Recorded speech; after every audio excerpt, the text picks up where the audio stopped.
Hello friends, स्वागत है आप सभी का K2Z में। ये जो वीडियो है, आज एग्ज़ाम हुआ क्लास 11 का इतिहास का। इसके पहले मेरे पास टाइम नहीं था तो बाकी सब्जेक्ट का नहीं कर पाए, लेकिन अब से 11 का जब भी एग्ज़ाम होगा तो हम बाकी सारा सब्जेक्ट का ऑब्जेक्टिव जरूर करेंगे। आर्ट्स का ऑब्जेक्टिव और सब्जेक्टिव सब करेंगे, और आर्ट्स छोड़ के बाकी जो भी सब्जेक्ट करेगा उसका ऑब्जेक्टिव हम सारा का करेंगे। तो आज से इस चैनल को आप सब्सक्राइब कर ले, जो भी 11th के स्टूडेंट हैं, और हर बार टाइम टू टाइम आपके लिए जो ज़रूरी सूचनाएँ होगा वो इस वीडियो पर, इस चैनल पे हम जरूर लाएंगे। तो इस वीडियो को हम शुरू करते हैं।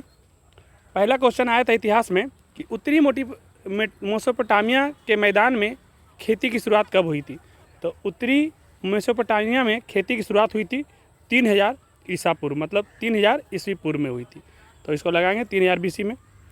उसके बाद दूसरा क्वेश्चन आया था कि मेसोपोटामिया की सबसे प्राचीन सभ्यता कौन सी थी। तो मेसोपोटामिया की सबसे प्राचीन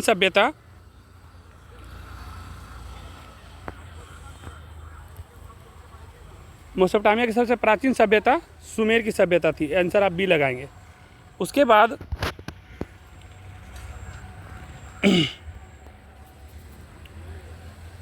मेसोपोटामिया किस नदी के किनारे था। तो मेसोपोटामिया जो था ना, दजला एवं फरात नदी के किनारे था।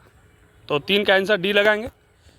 चौथा है, नोआ की कहानी किस धर्म की ग्रंथ से संबंधित है। तो नोआ की जो कहानी है ना, ये कुरान से संबंधित है। तो 4 का आंसर सी लगाएंगे। उसके बाद मेसोपोटामिया की पहली ज्ञात भाषा क्या थी। तो मेसोपोटामिया की पहली ज्ञात भाषा सुमेरियन, शायद सुमेरियन थी। तो 5 का आंसर सी लगाएंगे।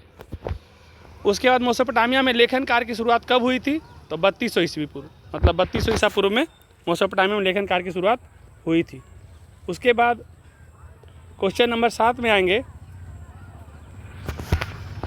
तो मेसोपोटामिया में कीलाकार लिपि का विकास कब हुआ। तो कीलाकार लिपि का जो ऑप्शन में नहीं दिया हुआ, ठीक है, 7 का छोड़ देते हैं। 8 का, 2370 ईसा पूर्व में अदक का सम्राट कौन बना। तो 2370 में अदक का सम्राट सारगोन बना था। उसके बाद बेबीलोन का उद्गव कब हुआ था। तो बेबीलोन का उद्गव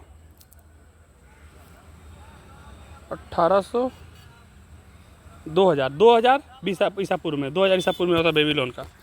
उसके बाद है हम्मुराबी कहाँ का शासक था। तो हम्मुराबी जो था अदरिया, अक्काद, उरुक और बेबीलोन। इसका आंसर शायद बेबीलोन होना चाहिए।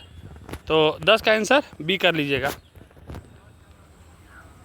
अर्सियाई राज की स्थापना कब हुई। तो अर्सियाई राज की स्थापना 600 ईसा पूर्व में हुआ था, 600 BC में।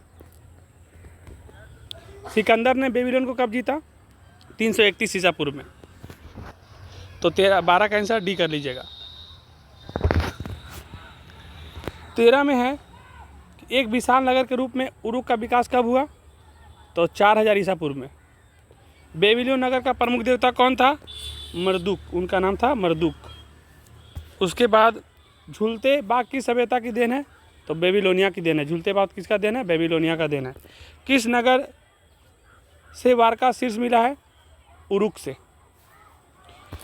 महाकाव्य गिलमेसिस कितनी पट्टिकाओं पर लिखा गया था। 12 पट्टी पर लिखा गया था।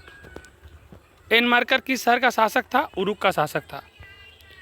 जिगुरत क्या था। तो जिगुरत जो था वो महाकाव्य था। और असुर बनीपाल ने किस शहर में पुस्तकालय बनाया था। तो ये निन्वे में बनाया था।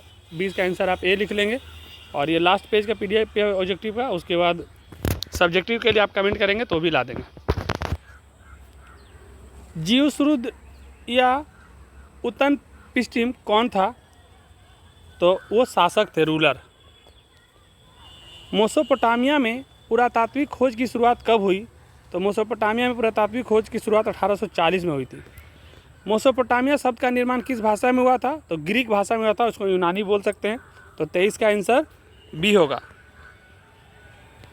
24 का नहीं, 25 का देखिए। 25 में है कि एनमार्कर ने अपने दूत को किस शहर के राजा के पास भेजा था। तो लिखिएगा इसका आंसर बी, 25 का, अरट्टा के पास, अरट्टा के राजा के पास। प्रेम और युद्ध की देवी कौन थी। तो प्रेम और युद्ध की देवी थी इनन्ना। 26 का आंसर बी। कुम्हार का चाक की सभ्यता की दिन है। मेसोपोटामिया की। कुम्हार की चाक मेसोपोटामिया, डी लगाइएगा 27 का आंसर। और चंद्रमा को मेसोपोटामिया में किस नाम से पूजा जाता है? तो चंद्रमा को मेसोपोटामिया में नानर के नाम से पूजा जाता है।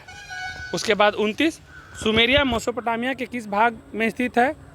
तो ये पूर्वी भाग में स्थित है। सुमेरिया मेसोपोटामिया के पूरब में स्थित है। और लास्ट क्वेश्चन है इस ऑब्जेक्टिव का कि असीरियाई साम्राज्य के पतन का क्या कारण था? तो जो बाहर वाला आक्रमण होता था ना, ब्रह आक्रमण, वही बाहर वाला जो आक्रमण होता था, एक्सटर्नल अटैक, उसी के कारण उसका पतन हुआ था। तो ये वीडियो को देखने के बाद आप चैनल को लाइक और शेयर और सब्सक्राइब करके रख लीजिए, क्योंकि ये वाला तो खैर मेरे लिए पहला था 11 के लिए। इसके बाद हम और भी जो भी सब्जेक्ट का ऑब्जेक्टिव लाना होगा वो सब धीरे धीरे करके हम लाएंगे। और एक बड़ी बात ये है सभी नए स्टूडेंट के लिए कि जो मेरे से मिलना चाहते हैं, तो कल नहीं परसों 1 सितंबर को मतलब संडे को सुबह 9 से 11 हम सभी बच्चे को टाइम दिए। 9 से ऊपर जितने भी बच्चे हैं, और ख़ास करके जो बच्चे ऐसे हैं जिनको पढ़ाई से लेकर के बहुत ज़्यादा प्रॉब्लम है और जो आर्थिक रूप से कमज़ोर हैं और वो सिकटियाई पंचायत में आते हैं, तो वो सभी 9 से 11 संडे को मेरे से 1 सितंबर को मिलेंगे बीपीएस लाइब्रेरी। वो यहीं पर है आपका मेगा म्यूजिक पार्लर से थोड़ा सा आगे बढ़ेंगे तो बजाज फाइनेंस ऑफिस के नीचे में नया खुला है। तो आप हमसे मिल सकते हैं 9 से 11 बजे संडे को 1 सितंबर को। धन्यवाद।